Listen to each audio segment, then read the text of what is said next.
За сайн байцгаана уу. За нөгөө Монголын хамгийн муу хүн болсон хүн нь байна. Тэний хэдэн тайлбар хийх хэрэгтэй юм байна. Тэгэхгүй бол тэгээд нөгөө муу мэдээ нь бас дүрлцээд гал аваад шуураад явчих юм аа. Тэг хүмүүс нь тэнд нь итгэчих юм.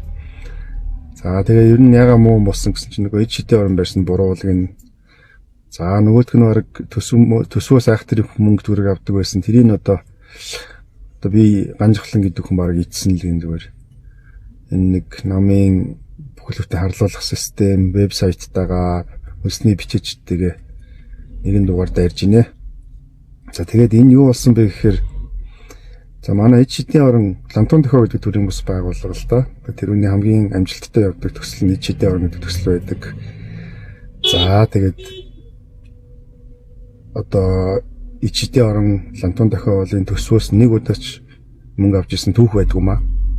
Харин тэр хамгаалах байр хийгээд өвлийн дүн болон хүүтэнд олон хүчрхийлэл өртсөн хүүхдүүд 108-аас нь улсын хамгаалах байрнаас нэрсэн байх төрж ирээд тогны мөнгө төлөөгөөгээ тасалж ирсэн нь бол харин түүх байдаг юм. Энийг бол одоо Америк, Австрал, Солонгос гадаадд амьдардаг олон монголчууд маань өдрийн $1 ид шидийн орныхаа урсгал зардлыг хандивлаж өнөөдрийн хүртэл ид шидийн орны урсгал зардлыг авч явж байгаа гавьяатай. Тэг жинхэнэ баатрууд бол улс төрчид биш тэр гадаадд байдгиймаа. За тэгтэл яагаад энэ төсвийн юм яригдсан бэ гэхээр бид нар 2 төв Улаанбаатар хотод Баян шүү Баласта эцэд хийсний дараа бол ер нь бол ийм олон болоод энэ цаашаага систем болоо яваа гэвэл энийг зөвхөн төрийн бас байгууллага бүх тэр тоог ус цахилгаан, цалингийн хандвар шийдэж явах ер нь боломж байхгүй юм байна. Ялангуяа орон нутагт бол тэгэхээр энэ наад захын суурь зардал буюу тэр нэг тоог цахилгаан, тэр нэг одоо дулаан, за бүр нэг наад захын тэрийг нэг хаачихгүй байх суурь зардлыг нь орон нутаг нь өөрсдөө тодорхой хэмжээнд ачаагаа өөрчлөхгүй бол энэ бол боломжгүй төсөл юм байна гэдэг.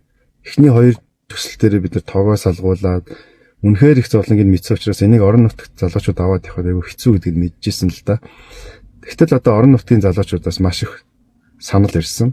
За тэгээд тэр орон нутаг болон өөрийн гэсэн тусдаа бүртгэлтэй, данстай төрийн бас байгууллагатай.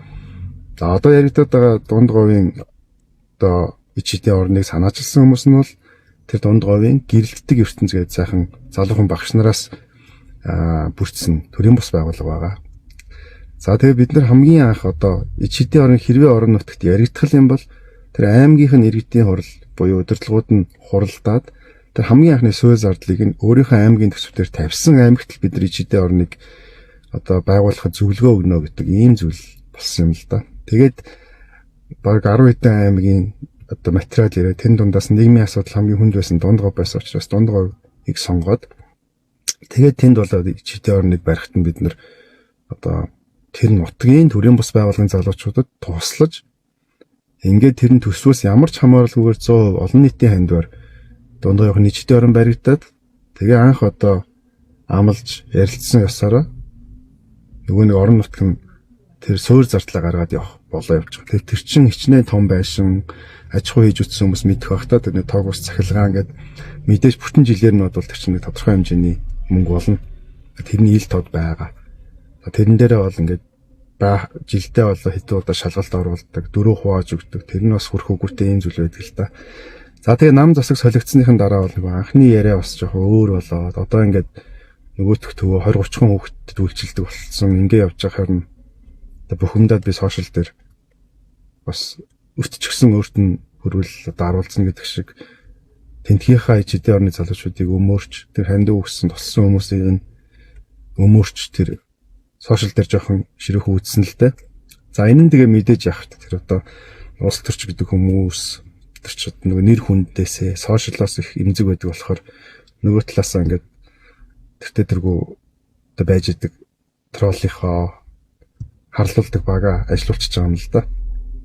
За ингээд одоо тэр орон нутагт бол дунд говьт гэрэлтдэг ертөнц гэдэг төрлийн бас байгууллага байдаг байх нь байна. Хинтид итгэл төгс нөмөр сан гэдэг төрлийн бас байгууллага байдаг. Хинтийн залуучуудынх нь говь алтайд их алтай шидэнгүй төрлийн бас байгууллага байдаг. Эдгээр бүгдээрээ тэр нутгийнх нь өөрийнх нь залуучууд төрлийн бас байгууллага. Тэр нөгөө одоо хардад сэрдээд байгаа ид шидийн орн руу ганж холон руу гэдэг нь бүр ямар ч холбоо хамаа байхгүй тэнд ямар данс нь юугаараа ордог нь бол тусдаа Тэг бүр даан ялангуяа би бол 5 жилийн өмнө ингээд тэргүүн ингээд одоо хариуцсан ажиллаа өгөөд одоо байгаа ижидээ орны ч гэсэн нарийн ширийн санхүүгийн ажлыг мэдэхгүй. Ер нь бодлогын хувьд бол үн цэний хувьд бол хазаалтгүй байх хэвээр. Санхүүгийн хувьд бол ил тод маш шударга аудиттай байх хэвээр гэдэг олон улсын аудитор жил болгоо ордог. Хамгийн эхлээд Ernst & Young орсон. Дараа нь BDO орсон. Одоо KPMG ингээд дэлхийн баг их дөрвөлийн баг ихэнх нь манай төр аудит хийчихэд байна л дээ. Энэ бол одоо улсын шалгалт аудитыг бол 2 сар үргэлжилдэг. Аюу хүнд ажиллаад бүх юмаа шалгуулна. Хүнд гэхээсээ илүү маш их цаг хугацаа орно. Зүгээрс та шүүсийг шахтгалдаг. Тэгэхээр ийм зүйлийн ард байгаа бид нар бол одоо энэ санхүү идэж уусан гэсэн юмнаас бол айх ямар нэгэн зүйл байхгүй. Харин ч инээд түрээд хэрвээ үнэхээр шалгуулдахдаа тулдгийн бол за тэр хүүхдийн төлөө фонд. За энэ улсын нийгмийн хүүхэд хамгаалж байгаа тийм ээ. Одоо нийгмийн эмзэг сэдвүүдээр ажиллаж байгаа төрийн байгууллагууд. За дээрээс нь тэр одоо янз бүрийн олон улсын төсөв санхүү байгууллагууд бүгдээрээ ер нь шалгуулчихаа л гэж. Бид нарт бол одоо үнэхээр инээд хүрээд айжчих ямар нэгэн нууц авах юм алга. Зүгээр харин энэ олон хүмүүсийн авч явж байгаа энэ олон хүмүүсийн хандив тусламжаар ингээд бүтсэн зүйлийг зүгээр нэг одоо хэн нэгэн одоо нэг нам ч юм уу, трол ч юм уу ус төрчид ирээд ингээд хүссэн цагтаа харлуулж идэг гэвэл одоо тэр зөвхөн одоо хов хөнлөд арих биш. Тэр чинь бүхэл бүтэн энэ маш олон хүмүүсийн сэтгэл рүү ус татж байна гэвэл энэ дээр бол одоо тайлбаруудыг тухай үед нөгөө явах хэрэгтэй юм байна. Тэгэхгүй бол зүгээр яаж л бол яаж гуйвуулж харлуулж одоо сүултээ ажиллаа хийж гсаалыг зохион байгуулсан л энэ 2026 оны төсөв бүр ирээдүйд байхгүй төсөв мөсвийг шалгацсан ч явж байгаа шиг. Тэгээд бас нэг юм харлуулах ажил дээр айгүй болох чадвар муутай хийх юм аа. Тэгээд өчр мэд хүмүүс нэг ойлгоод сонсчоорой. За тэгээд дундгаа өнөөдөр нөгөө даваа гараг болсон дундгаа ичдээ орно нь өөрсдөө тэр гэрэлтийг ирсэн төрийн бас байгууллага маань тэр одоо үнэхээр ямар хичнээн хүүхдэд яаж үйлчлээд яаж тэр мөнгө санхүүн зарагдсныг нь өөрөө тайлгначих гэсэн тэрийг болоод харчин үз. Тэр нь гэхдээ ламтон дохио төрийн бас байгууллага биш, ичдээ орон биш гэдгийг бас давхар харах хэрэгтэй шүү.